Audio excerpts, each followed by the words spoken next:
Hey guys, what's up? This is Casey. This is Coach Tom. This is Shot Science Overtime number 117. And today we're going to do what we do pretty much every Sunday is we're going to have our live show. So this is not a regular Shot Science video. This is an hour-long video where we discuss a topic that we think is going to help you guys develop your game or become a better player, while we also answer your questions, that you might have about anything basketball related. And so what the deal is that we like to start off with this topic for today, which is something that kind of ties into the NBA Finals and everything that's going on with the Cavaliers. And we'll get to that in just a second. But while we're discussing that topic, I want you guys to send us your basketball questions. So anything related to basketball, it can be on shooting, passing, dribbling, ball handling, talking to your coach, developing your athleticism, developing your vertical, all of that stuff. Send them our way, and we'll do our best to answer those questions live on the air, and we'll give you guys a shout out while we do it. And so the best way to reach us is through things like Twitter. We are at Shot Science at Twitter. We are also on Facebook, Google+. You can hit us up here on the Google+ app on this video, and also in the stream on the YouTube channel.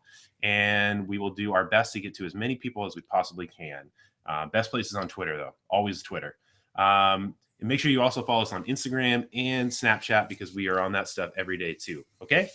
So done with the business end of all that stuff. Let's talk about our topic for today while you guys send us your questions. Our topic for today is your teammates are injured. This is like a scenario. Your teammates are injured. Should you give up? This has kind of been one of those big talking points in the news the last few days, just because, the Cavaliers have lost kind of their two of their big three, including Kevin Love, who's been out for a while, and then Kyrie Irving, who kind of re-injured his knee and fractured his kneecap, and now he's out for the rest of the season. So people are speculating that LeBron is just kind of all on his own and all these things, and he's not going to be able to pull anything out or whatever it is. They're talking about it like they should just essentially just give up, or the cause is lost. So kind of what are your thoughts on that stuff? Well, it's kind of interesting. I don't think anybody would even consider giving up. But one of the things that is really important is that when you're playing basketball on a high level like the NBA, there are other guys who are very suitable for stepping in and playing a role and making the team be a complete team. Now, does that mean they're going to be playing at the same level as if they had Kyrie Irving in there or Love? That's probably a little bit questionable. But if they have players who can come in and fill those spots, and they can get scoring out of Smith and Shumpert and some of those other guys, they're going to be okay. I just think that you never give up the ship on a situation like that, because on that level, there are a lot of really good players who don't play an awful lot, but still are very capable. Yeah, well, I mean, you look at somebody like LeBron James, he's always going to get his shots. I mean, Yeah. How many shots did he take the other night? Almost like 40, I think. There was a bunch, I think 35 or 38. Yeah, somewhere in there. And, he's scoring 40 points, so he's going to be getting his shots. If Kyrie Irving was there, Kevin Love was there, they're going to be getting their shots. But now, there's this room that's open for these other guys to step up. So you got, like you said, J.R. Smith. That guy, he can take shots. He knows how to take shots. Shumpert, same situation. They can both. You got Mozgov. You got all these people that can step in, and so the scenario is the same thing when it comes to your team. Maybe you have a few guys that go down. A lot of times, those are situations where people step up and they actually kind of gain their confidence and they become players that maybe you didn't expect them to be in the first place. Yeah. And so when people are saying, oh, it's a lost cause and all this stuff, and I've seen people on their own teams where it's like they become like despondent, or they don't want to put everything into it just because the top guy is out or whoever. And it's like sometimes those are situations where kind of new prospects, or whatever you want to say, kind of come out of the woodwork. Right. Well, that's true. And you get into the high school level or intermediate level or teams like that, there may be less talent involved as you get further down the lineup. Maybe after you get by the first 7, maybe there's not as many very accomplished players, but that doesn't mean that they can't step in and be very very comfortable in being a rebounder, being very comfortable in defending and all of that. And so usually you're not going to have the same level of talent in a high school or intermediate team as you do on a pro team, because those guys are being paid big money to be there, and they don't go there unless they're pretty accomplished. So I think that probably as far as the Cavaliers are concerned, they're going to come, they're going to play, and it's going to be a good basketball game. Right. Well, I mean, I don't want to make this all about the Cavs or anything like that, but I mean, I just think that, it's kind of a corollary between what can happen in real life Yes, true. with us and everything. Yeah. And, people just need to realize that, if you come prepared, and this is a situation where maybe you are one of those guys that just hasn't had their shot yet, but if you come prepared and you have your skills all set, sometimes you play on teams where you're not in the coach's rotations necessarily, or the coach hasn't given you that shot yet, or maybe you haven't proven yourself yet, and so you haven't really kind of worked your way into like the kind of the main scheme of things. So these are situations where you can show up. For the Cavaliers, it's probably not their favorite situation that it's in the NBA Finals, Sure. but the fact of the matter is that it doesn't matter when it is you have to be ready. And so that's why you should always prepare yourself for situations like this. If you've put in the work and you spent the hours and hours at the gym developing your dribbling and developing your shooting and defense and all that stuff, and you can step up and actually execute, then you will get these opportunities every once in a while. Sure. People get hurt, people get sick, people get tired, whatever it is, you need to be ready to go. Right. I can remember one year having our best player actually be unable to play for about 2 months because of stress fractures in his legs. And so, and those things are so painful, and he could run, but he just wasn't very effective. And so he was unable to really compete. And we had some younger guys who were sophomores who stepped up, and they filled in the roster for him. And we might have won 5 or 6 more games than we did, but at least they competed and competed well because they had the opportunity to play more often.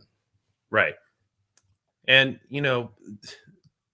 I don't know. I think that it's funny. Like you read all the reporters stuff and see all the news, and it's like they say it's like the apocalypse for the Cavaliers, and it's like they are still a loaded team. Oh, yeah. I mean, LeBron James is a huge kind of catalyst for everybody, and then you have all these other big guys that step up, and you need to realize that every single one of those guys that plays on that team, and this is the way that it is on any team, are people that know how to play. Yes, that's I true. mean, if you go and you watch a high school team, typically it's not loaded with 5 or 6 guys, and the rest of them are just incapable of doing anything. Right.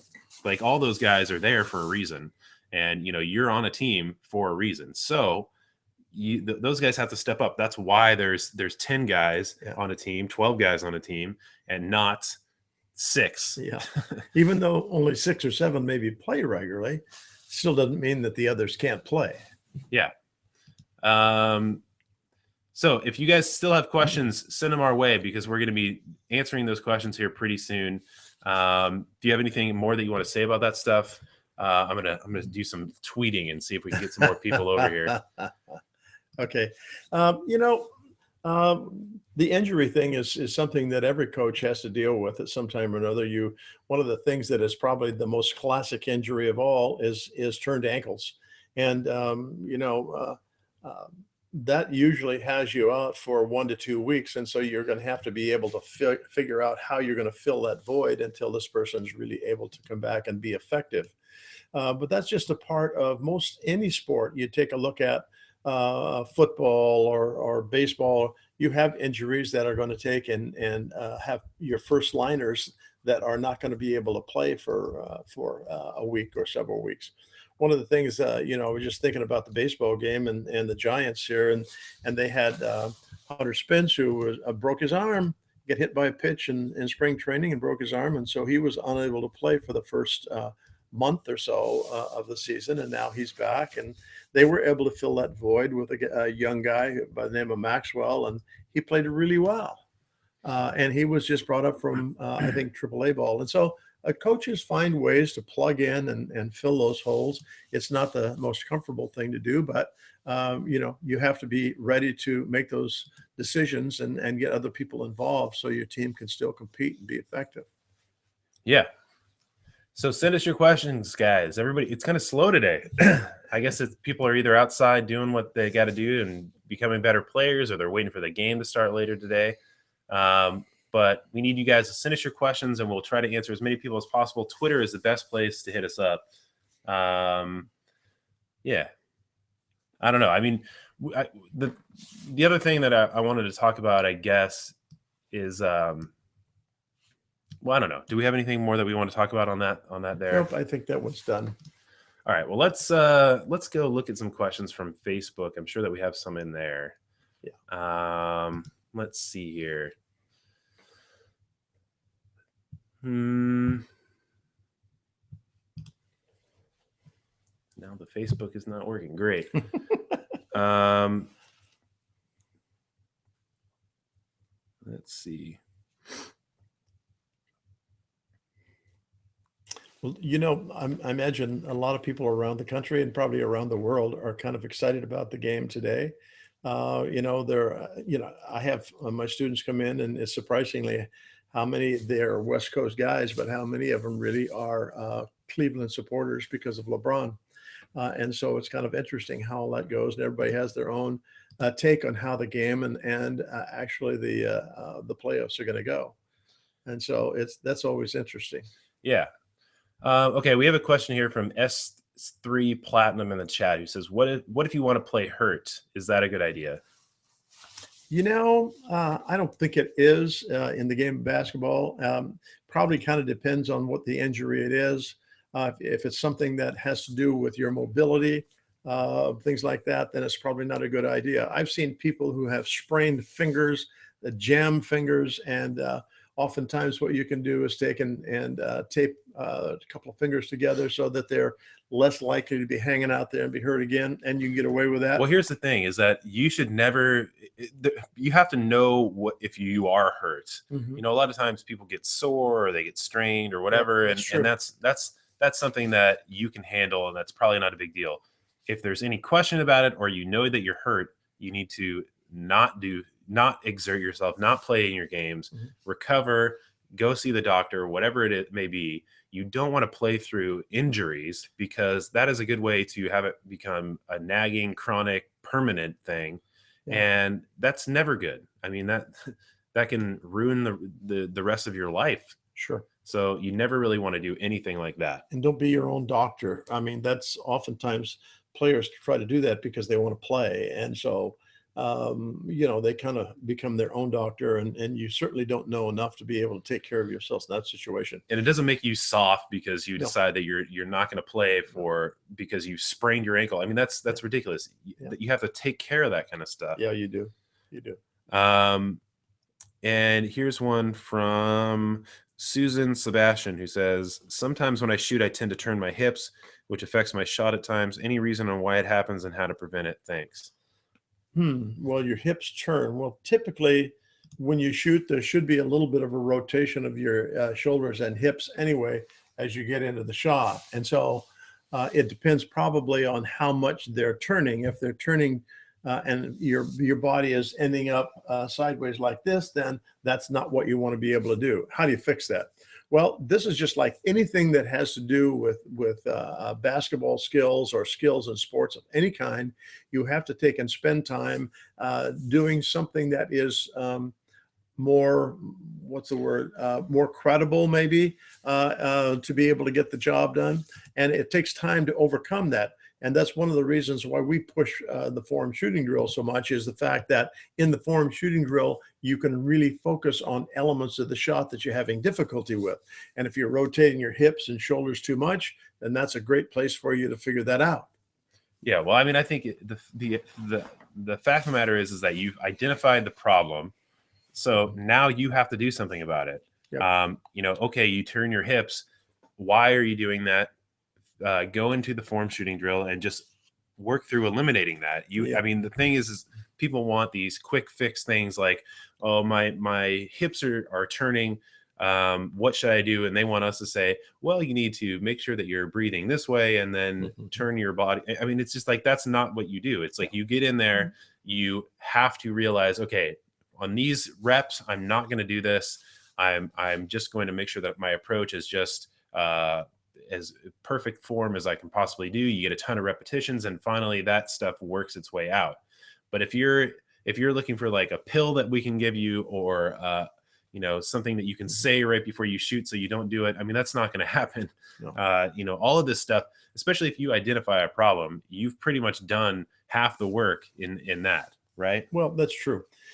Sometimes I think that when we maybe turn our shoulders and hips, we're relying upon the power of our body from our hips upward to propel the ball to the basket. And that often might be the reason why you're turning your hips so much. One of the things we have to really think about when we're shooting the basketball is the propulsion or the thrust on the shot really comes from all those muscles from our core group, which is in our waist, and the muscles of the lower body. Those are the largest muscles in our body. We've mentioned that on a regular basis. And yet many people still have difficulty in understanding that that's where the power is. And they try to get the shoulders, which also turns the hips. And maybe that is a part of what you need to work on. Yeah.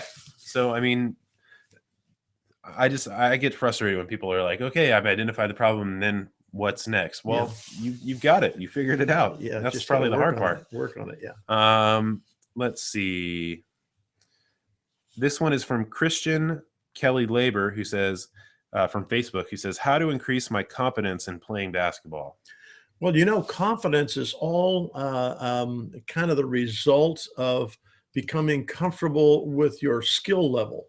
One of the things that we teach all the time is that as you become more proficient in your skills and the ability to use those, then your confidence begins to grow as well, because you experience this little successes, which are maybe turn into some bigger successes. And so the whole thing of confidence is really centered around the fact that you develop skills and you learn how to use skills and you learn how to use them effectively. And that's probably the biggest issue on confidence. We're afraid that we're going to fail. And so we don't try, or if we try, we're half-hearted. And so the confidence is the result of having some successes and building on those successes. And pretty soon your confidence begins to grow and makes you a much more effective player. Well, I mean, think about this. If you are a carpenter and you show up and you don't have any of your tools, how are you going to feel about getting your job done? Yeah, right. I mean, that's not going to do anything for your confidence. So if you show up to your games and you have all the tools, and that includes shooting, ball handling, defense ability, passing, all of these things are tools that you have that make your job of putting the ball in the basket happen. So if you show up with those tools, you're going to have confidence. If you show up and you're not prepared, that's when things get real hinky, and it's hard for you to perform. So the lack of confidence really is rooted so much in your inability to kind of face reality. The reality is I have no left hand. Or the reality is my shot is really a poor shot. Or I'm scared that guy's going to block or me. I'm afraid I'm going to fail. Oftentimes I see this on a regular basis of people who don't have a whole lot of confidence. The ball comes to them and they want to get rid of it. They want it out of their hands. And so oftentimes they'll throw a real poor pass that ends up in a turnover because they don't want to take the time because they don't want it in their hands. And so once you kind of accept the responsibility of some of the things that make you a player, then you begin to have that little surge of confidence, and you're not afraid anymore to execute. Maybe the execution is a left-hand dribble going to the basket, and you're afraid to do that. And so that lack of confidence really diminishes you as a player. And really, you want to have the ability to use all of these tools that Casey's talking about to be effective. And that comes from working on them.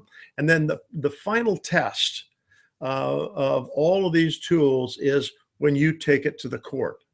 And that means when you go out and play with your buddies, you go to school for an open gym, whatever it is, that's where you finally learn whether you have enough confidence or not and how you develop confidence. And, you know, the one thing that I spend a lot of time talking to my players or my students about is this, is that everything that we learn how to do in this game of basketball, except for maybe keep score, everything we learn is centered around the idea that we have to fail before we can succeed. And what I mean by that is we can't attack somebody off the dribble with our right hand until we have a little bit of confidence in it. And so we try and we fail. We try and we fail. And we try. Oh, there was a success. What made that successful? Okay, I'm going to try that again. And through that series of failures, you finally develop this level of confidence, which continues to grow as you challenge yourself and are willing to fail. I mean, that's the reality of it is. Yeah. You know, let me take a moment here, Case. If you were learning how to ride that proverbial bicycle when you're 5 or 6 years old, or whatever it is, when you're learning how to ride that, usually you get on the bike and mom and dad have got a hand on it and you fall over. They let go of it and you fall over. They let go of it and give you a little push and you go a little ways, you fall over. And pretty soon you're going 100 feet or so, and then you're learning how to pedal. Those failures are what triggers your ability to be successful, because you fail and you figure out why. Okay, then you go again, and pretty soon that all builds into a situation where you achieve successes, and then the successes begin to overshadow your failures. Yeah, I mean, I think there's like 3 types of people when it comes to working through failures and mistakes and things like that. You know, the first type of person is the one that takes all that stuff, and they have a mistake that happens or a failure or whatever, and they take that and they internalize it as being a complete negative, and they don't use it to help motivate themselves. They just get down on themselves, and that essentially sabotages them from moving on towards any success. Absolutely. And that happens all the time. You can see those are the guys that just, as soon as something goes wrong, they're just checked out and they're done for the day. And then there's another group of people where, you know, mistakes or failures, they don't really do anything to them. They're just kind of like, well, whatever, and it doesn't affect them at all.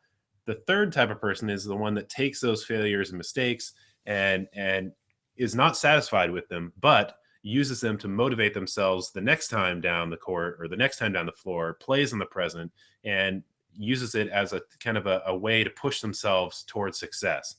Those are the type of people that become the great players, the notable players, the people that end up moving up the levels of play. And that's really what you should be working towards, and realize that just because you had one thing that went wrong or whatever, it doesn't really matter, except in how you treat that moment for yourself. Are you going to make it a positive or a negative? Are you going to use it to take your game to the next level? Or are you going to use it to completely check yourself out? You know, this happens with so many of my students. I had one this morning, and this is the scenario. He was having difficulty with his stroke, and the ball was not falling. And I could tell from his facial expression and also his body language that he was becoming frustrated, and then pretty soon even more frustrated. And you could just tell by the look on his face that it was really, really bothering him. So at that time, we take a little time out. Sometimes we'll talk about frustration. Sometimes we'll just take a time out, and we'll talk about something totally away from basketball. But the thing that is really important is that people who are into that level of frustration because they're lacking the success that they think they should have to realize that you have to take and learn the process. And by learning the process, then pretty soon you begin to understand that there's going to be failures first. It's not an easy thing. And a lot of guys in particular have egos that don't allow them that little allowance for failure. And so the frustration level just raises. And one of the things that I often kid them about is this, is that when you come through the gate and you start to get frustrated, I get concerned because I'm afraid in a little while you're going to be over kicking a hole in my fence because you're so ticked off. And because a little bit of frustration, that much, pretty soon it's that much, and pretty soon it's filling the whole court. Well, I mean, And successes don't happen when you are frustrated. yeah. Well, I mean, it comes down to channeling your energy. Well, yeah, but that's part of it. Yeah. Well, no, I think that's all of it. I mean, it's whether you channel it towards negative and being frustrated and kind of shutting down, or you're going to channel it towards, okay, here's how I'm going to improve. Here's how I'm going to push towards success. Those type of things. Well, that's one of the things that's so difficult for youngsters, I think, I know. is trying to figure out, okay, if I'm really frustrated because this is not happening, but then what do I do? Okay. Well, okay. So I posted a thing earlier today on Facebook about Klay Thompson and how when he was 16 years old or whatever, he was playing on the varsity as a sophomore. He was a role player. He wasn't playing all that much, and he had he didn't really even have the thought or prospect of playing the NBA at that point, Right. because he just was a role player and he didn't feel good about where he was in his life. And then they apparently took this picture of him sitting on the bench, just being kind of despondent during a game where I guess he was playing against a young James Harden, who was, I guess, a year or so older. And he was just his team was just getting thumped by them by like 30 or 40 points or something. And Klay saw how James Harden was playing and kind of had some wake up call switch flipped in his brain that, he wanted to be one of those type of players and wanted to be able to push himself towards that. And so he changed the way that he trained, changed the way that he practiced. He invested in as much as he could into the sport that he wanted to play. So he kind of stopped playing the other sports. He was playing a bunch of sports, stopped playing those sports, focused on basketball. And eventually, 9 years later, he became this NBA All-Star playing in the NBA Finals. He's one of the top players on his team, top players in basketball, essentially. And, it's all because he channeled kind of the frustration and the mistakes and the failures and all that he felt that day when he was playing against James Harden's team, and was able to turn it around into something positive. So, that's one of those things where he could have gone the other way. He could have said, well, I guess basketball is not for me, or I'm just going to, I guess, just be a role player or whatever, and maybe not even go to college. I mean, he didn't get recruited into any of these big schools that were near him that could have saw him play, like UCLA or any of the Pac-10 teams. So that's why he went to Washington State, and he channeled his energy, even though things didn't necessarily work out the way that he thought they were going to, or whatever. I mean, it's really inside you how you make these things work for you. But it's not easy for guys and girls too to figure it out. I have some girl students who kind of go through that same thing, but it's more with the guys than it is the girls. Right. Okay. Well, anyways, that was a long rant on that stuff, but really, it is how you take those mistakes and failures. Yeah, and any great player will tell you that, they don't let those things hold them down. Yeah. Okay. This one is from Jordan Easup, who says, is it okay for my coach to belittle not only me, but my whole entire team by calling us racist slurs and cursing at us, or is he just being a strict coach? There's a problem there if your coach is talking to you like that. Yeah, I mean, there's a very fine line between a strict coach and a guy that's just a jerk. Yes. Yes. And, we can't tell you where that line is, No. but, if somebody is saying racist things at you, or making you feel terrible, maybe that's cursing at you. Yeah. Well, I mean, cursing at you, sometimes that happens. Using curse words happens, but he's talking here about those cursing at us. Okay, so that's a personal thing for me, and no, I know. And so those are situations, as far as I'm concerned, that's time to call some, the thing to action. Well, I mean, I think there's a difference between somebody like a coach saying something like, "You guys played like blank," mm-hmm. as opposed to "You guys are blank." Yeah. But here's the thing: is that if this coach is, I mean, you really have to evaluate this as a very kind of mature, well-adjusted person. Mm-hmm. Is this coach doing something that they shouldn't be? Is this something where I need to talk to my parents, or I need to talk to the athletic director, or whoever? But you have to be careful about that situation, because you don't want it to be something that comes back and gets you.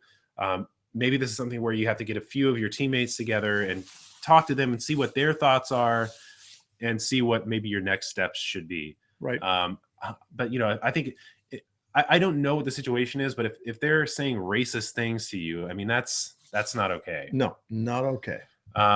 So talk to your parents, talk to the athletic director, whoever, and figure that out. Okay, this one is from Ace, who says, "I'm 6'2" forward. What are the main skills I should be focusing on?" Okay, like we say every week, everything.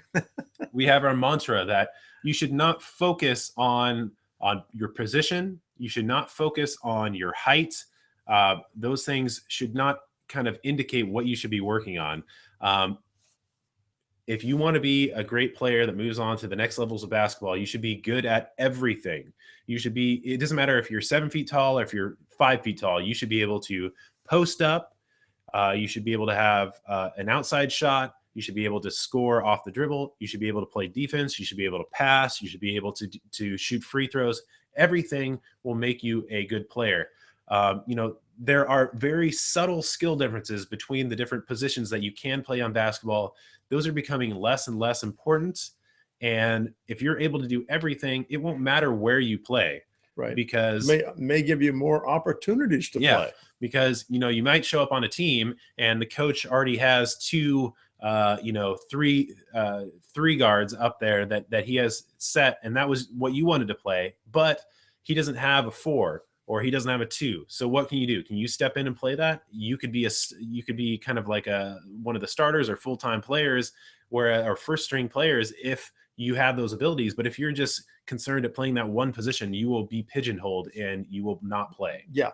Develop all of your skills. It doesn't make any difference your size or anything else. And when coaches are looking at you to join college programs and stuff, they're going to be much more apt to choose the guy that has all the tools and all the abilities than the guy that is just, okay, he's a point guard, he can't do anything but distribute the ball. He'd rather have the guy that can shoot, pass, play defense, go in the post if he needs to. I mean, if you're a point guard and you can go in the post and you can post up guys, that's going to be trouble. So work on everything. Let's see. This one is from Rapolas Buividas, I guess. I'm sorry, but that's a tough name. For me, when I shoot, my wrist hurts after a while, and I don't know what to do. What warm up for my wrist should I do? From Lithuania. I don't know if it's just about your wrist. I think maybe it comes down to how you're shooting the basketball. I don't know. Are you trying to jam your hand back behind the ball? Are you trying to really flick on it? I don't really know, because we would have our thoughts on that. Number one being, you don't want to jam your hand behind the ball. You want to kind of have a nice ergonomic hold on it so that you have the yoke right here. As you go up, your hand turns over and you'll have a nice relaxed flop on your release. Right. It shouldn't really be something where it's hurting your wrist. Right. Sometimes when we shoot a lot, and I say we as kind of a general, we players oftentimes will develop a little fatigue in their shoulder, in their elbow, or in their wrist. And that may be an indication that you're shooting too much. And so if that's the case, back off of it a little bit and let it rest, and then come back to it. Just get into a situation where you're not shooting like 3,000 shots a day, because you actually can do some harm if you do that. Be moderate in some of the things you do, I guess is what I'm trying to say. Quality is better than quantity. Yeah. Okay.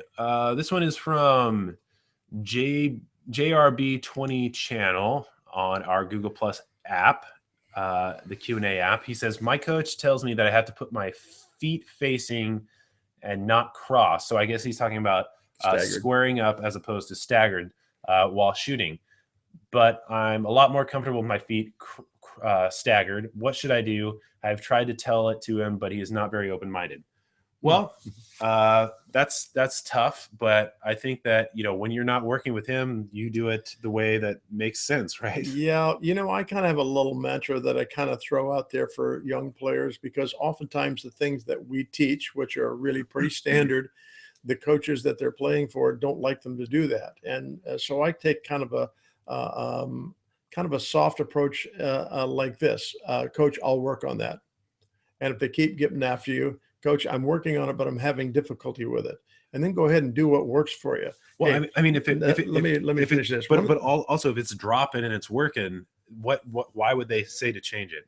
Well, some people, some coaches' egos get involved because they think that things should be done like X, and the other guy is doing it like Y and being successful. But this guy likes X, and so he wants to force No, that. I get That's it. a part of. In fact, had a discussion with a parent this morning on that very thing about how coaches have their own ideas about how players should take and do this or that, and they don't like their players being told by anybody else to do it differently. And so that's kind of a frustration. So my approach on it is this: is okay, coach, I'm trying to do that, but I'm having a real difficulty with it. And then continue to do what you're going to do. Are you going to play for him the rest of your life? No. And so get through it and then go on and see where it stands after you get finished with this coach. Yeah, and well, here's the other thing too, is that you can if a coach is open-minded or will talk to you about this stuff, maybe you can explain to them why you want to do these things as opposed to something else. Yeah. One of the things about coaches is that if they're good coaches, they're going to know how to evolve their thinking and accept kind of new concepts if they pan out and make sense. Mm-hmm. Sure. And when it comes to shooting with your feet squared up completely and having that slight stagger, maybe if you go to him and you say, when you shoot the basketball, it's more of a one-armed shot. And our arm is not in the middle of our body; it's on the side of our body. So if we turn that slight stagger, it's going to line everything up. So if I'm squared up, nothing is really lined up. My arm is out here. I have to force it in, and it doesn't feel very good like that. If I slightly stagger, I line everything up. My wrist, the ball, of course, the wrist, the elbow, the shoulder, the hip, the knee, the ankle, the foot, everything is all lined up for that side. And if you line that up with the basket, I mean, that puts everything right in line. And it's just like with if you're throwing a football, you're not completely squared up and throwing it like that. I mean, that's not the way it works. I mean, you're lining it up and you're finishing towards the target. Just same thing in basketball. You're finishing towards the target with everything lined up, and that slight stagger will give that to you, right? Yeah. The thing that's kind of tough about this, over the years, I've seen that these kinds of problems are usually with younger coaches. And so you're just going to have to figure out how you're going to deal with it. The last thing in the world they want to hear, though, is that so-and-so said we should do this. Yeah. They don't want to hear that.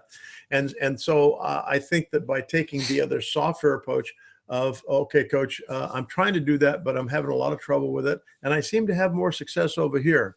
I'd like to keep doing that since I'm being fairly successful with it, and take a real soft approach and see if you can get them to buy into that. Yeah. Well, I mean, like I said, you have to kind of figure out which approach is best. Right.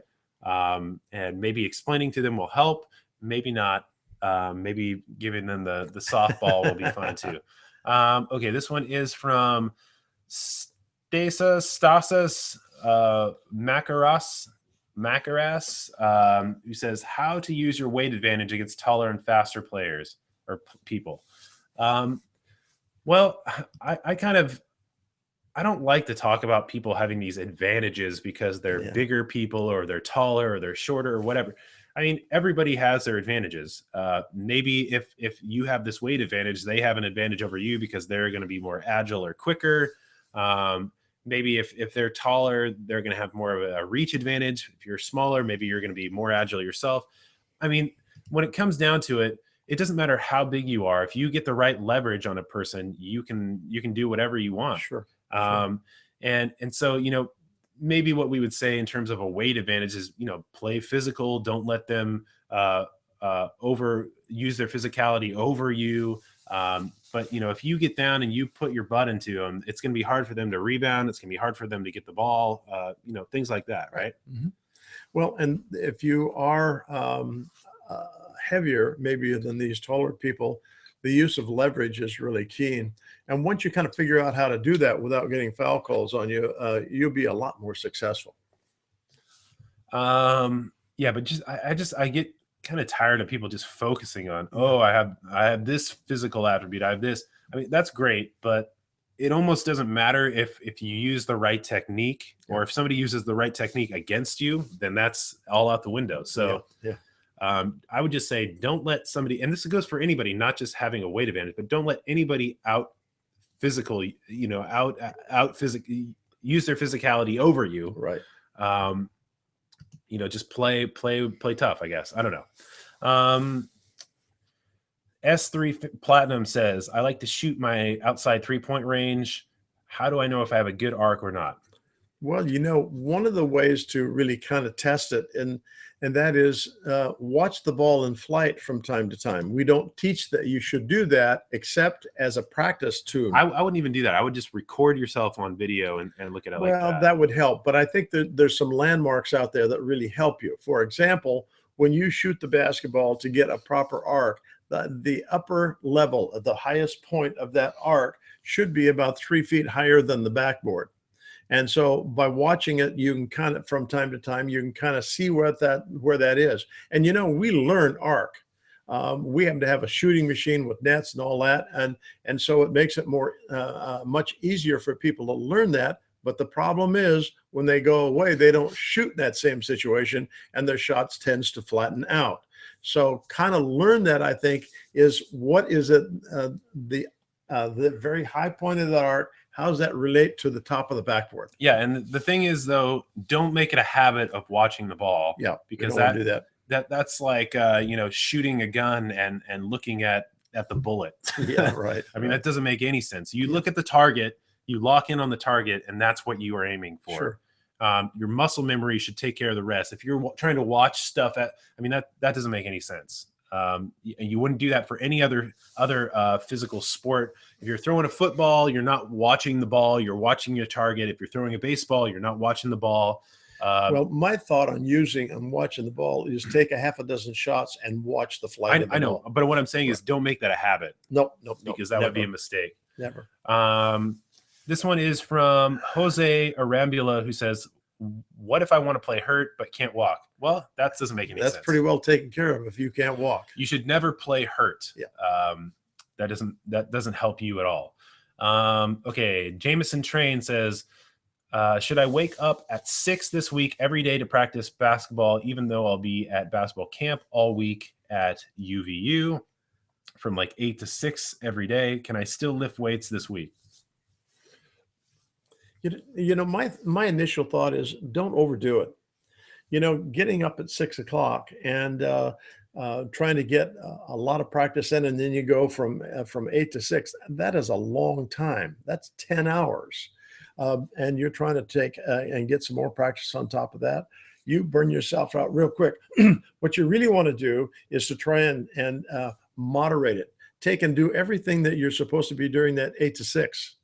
Okay. And then when that's all over, then get back to getting onto your own practice program. Yeah. I mean, you can overdo stuff, and, lifting weights, if you're trying to work all day from 8 to 6 and then lift weights and then go do early practice, I don't think that's a good idea. No. If this is just a 1 week basketball camp, take the time, invest in the quality of that camp, right, and really have that go for you. Wait to do the weights. I mean, you don't need to do that this week. Okay, this one is from Abnormal, who says, I'm a decent shooter and a great passer, but when I'm in the game, I have this habit of ball hogging. What can I do to avoid this? You figured out the problem. You've already identified the difficulty, and it's up to you to remedy it. I mean, you know what the remedy is. Yeah, I mean, when it comes down to it, basketball, the strategy, very simple and generally, is you want to create the best opportunity to score, and that might not always be you as the option. Yeah. So you have to always be doing these micro evaluations. Is this a good shot? Should I take it, or should I hit my teammate, or should I do this particular task and make it better for myself or a teammate? Whatever it is, you need to create those opportunities. Just having the basketball and trying to ISO something and make it work, and that doesn't usually pan out very well. Well, no, and pretty soon the other players are getting really irritated at you. So you've identified the problem, and you know what you have to do. All right, let's lightning round this because we're going to wrap up here pretty soon. This one is from Trevor McQuain, who says, how can I handle double teaming because I'm always rallied and don't know how to deal with it? Okay. Just keep this in mind that There's a few things, though. the main thing is that when you see a double team coming, there's another player coming over to double team you, look to throw the ball to his guy because that guy's going to be open. And so that's the usual way. If there is somebody coming to you for a double team, look for his guy. Well, I think that's the case, but I think one is don't panic. Oh yeah. Number two is don't pick up the dribble if you've already put it down, because that will be a death wish right there. That's right. Don't get stuck in the corners or near a sideline because you're adding another player into that mix, so it'll be more like a triple team because you can't step over or go out of bounds. Right. And the other thing is that if you do have your dribble alive, you pick one of those guys and you dribble right at them, and you execute whichever dribble attack is going to work right there. If you sit back and wait, they're going to double team the crap out of you, and it's going to be a bad situation. If you are proactive and you take control of the situation, attack that one guy or hit the guy that's open because his man took off. One of those two things is going to work out. But if you sit back and wait or you get panicked, that's a worst case scenario. Yeah, truly. Okay. This one is from John James Bautista, who says, I'm 5'8" and I'm a center because here in our country, we're not that tall, but I want to play point guard. What should I do? We already answered this. Learn and develop all of your skills. Exactly. Doesn't matter what position you play. You should be able to do everything that happens in basketball. No matter how tall you are. Yep. This one is from Said Kasim Hussein, who says, I'm really small and I get blocked by bigger players. What should I do? He says, can you please answer my question? Okay.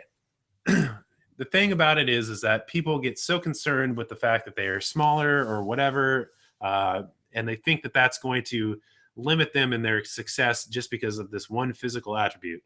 The fact of the matter is that you have advantages as well as disadvantage. Same thing goes for the other guy. So if you're smaller, you're probably going to be quicker. You're probably going to be faster. You're going to be more agile.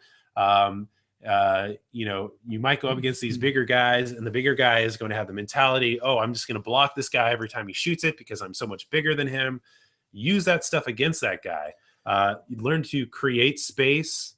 Learn to learn what is a good shot. Learn to bait that guy because he's in his mind, he's thinking he's going to block you. Use that against him. Get in there, give him a shot fake. He's going to go up in the air, get some body contact and focus on the finish, put the basket in, get the foul, and it's going to be all over for that guy.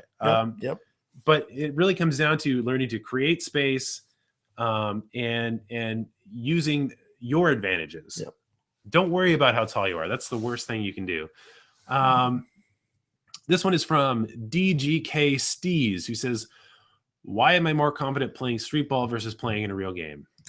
Well, be my guest that probably there's a lot more freedom in street ball games and not so much concern about things that maybe you screw up. Whereas in playing in a real game, oftentimes there's a coach or other players who maybe call you to, on things that you do that maybe are a little out of sorts. And so I would think that that's probably why you're more comfortable in the street games. You played more there too. Well, that and the fact that, there's a lot more freedom in that game. That's what that one's all about. It's just free flow of the game. Right. Okay. But the fact of the matter is you just gotta, like we talked about in the beginning, is develop your skills and have the confidence, and then work on getting the experience. Okay. This one is from Miguel L, who says, do you two believe a 5'4" guy can dunk a regular 10-foot basket? The reason I'm asking this is because I'm 5'4" and I want to dunk, but people are saying that this is impossible and I'm too short. I'm now working on my vertical by lifting weights. Okay. First, I would say when it comes to dunking the basketball and how important it is in the game of basketball, I would say that it is very low on that ladder. The object of the game is to put the ball in the basket, and there's so many ways that you can do that. And dunking is one of them that is literally almost kind of superfluous, you know. It's only 2 points. It's the same amount as doing a layup. And so if you focus entirely on developing just your ability to dunk, you are putting aside all of these other things that will help your ability to score. So you're not developing your ball handling, you're not developing your ability to create space, you're not developing your passing, you're not developing whatever. I mean, the list goes on. Free throw shooting, whatever. So in your attempts to try to dunk a ball, which, you know, everybody wants to do that, Yeah. but it comes down to, do you want to be a person that can dunk a basketball? Maybe. Or do you want to be a guy or a girl that can actually be an effective basketball player? If you focus all your efforts on just being able to dunk, you will never be the effective basketball player. No, that's right. And even guys that are 6'9" and are just these incredible bodies and all they can do is dunk, they might not even go very far, Right. because they have no other skills. And so for us, we get real frustrated with people when they say that they're just going to work on their dunking, or that's all that they're hoping for. I mean, that if that's the case, then that's fine, but don't expect to be a great basketball player down the road. Right. And I will say that 5'4", that's kind of at the lowest range of what I've ever heard of somebody dunking a basketball is. And the person that did that is, you know, kind of freak of nature type person. Yeah. And, you know, I'm Don't over waste it. your time on dunking. Yeah. I mean, it's the thing about it is developing your athleticism is great. Working on developing your vertical is great. But you have to work that into a program of developing your all around game. And if you're able to get high enough to dunk, then fine, do it. But you know, if that's your holdout on whatever, I mean, I just think that's a bad idea. Yeah. All right, we'll move on. Last question for today is, when I shoot, or it's from Skater Freaks. He says, when I shoot, my guide hand flies toward the rim. Is that normal? My guide hand can't go flat on the ball, so I use my fingers as a guide hand. Okay. Here's the deal on the guide hand. First of all, we never call it the guide hand. We call it the assist hand, because there's no way that you can take and describe any way that it guides the basketball. Or it shouldn't. It can't, because it usually screws the shot up. Well, that's what I'm saying, is that it shouldn't, because Right. it will screw things up. It will. And so really what you want to do is, as you're getting ready to release that hand, which we refer to as the assist hand, it assists in picking the ball up, getting it ready to shoot.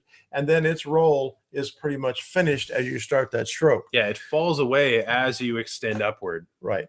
And so it shouldn't be flying toward the rim, even though that's not the end of the world, as long as it's not in touch with the basketball. Oftentimes what happens with that assist hand is, as you get to the end of the shot, the thumb goes like this, and it causes the ball to have sideways rotation.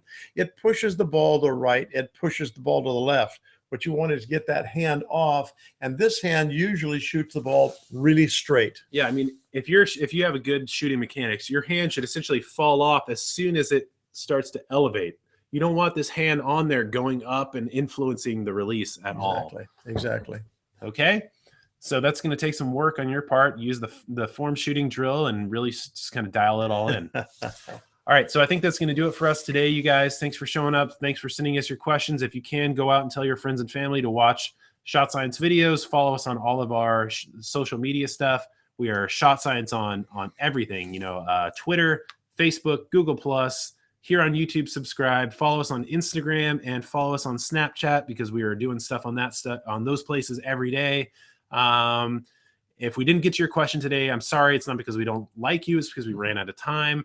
And if you want to send us your questions during the week, find us on all those social sites. But you can also look at videos that we've done in the past. And if you find something that kind of relates to your question, send us your question on that video, and we will try our best to get back to you. We will see you next week, 1 p.m. Pacific time on Sunday, and go watch the game tonight. All right. Thanks, guys. See you guys.